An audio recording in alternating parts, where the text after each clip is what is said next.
మోటం తప్పితే ఓటు వేయొద్దని చెప్పిన తమ్మున్నడ జగను చెప్పిన మాట చెప్పినట్టుగా చేసిన మా రాజన్న కొడుకుల జగను ఏ కష్టం రావద్దని పేదకున్నకు ప్రతి పథకం పంపిండుల గడప గడపకు పులి గడపలో పులి పుట్టినట్టే పుట్టిండురా జెండలు జత కట్టడమే మీ ఎజెండా జనగుండల గుడి కట్టడమే జగను ఎజెండా బలిరా బలి బలిరా బలిరా పులి వెందులలో పుట్టిందా పులిరా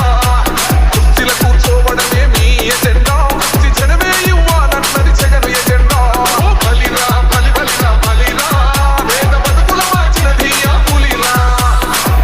చూడని అభివృద్ధి ఈ రోజు జరుగుతా ఉంది. మొట్టమొదటిసారిగా స్కూళ్ళు మారుతా ఉన్నాయి, గ్రూప్ రేట్లు మారుతా ఉన్నాయి, హాస్పిటల్స్ మొట్టమొదటిసారిగా ప్రివెంటివ్ కేర్ అన్నది దేశానికే పరిచయం చేస్తా ఉన్నాం పోలీస్ క్లినిక్స్ ద్వారా. ఈ 4 సంవత్సరాల కాలంలోనే ఏకంగా మా అన్న ప్రభుత్వంలో మరో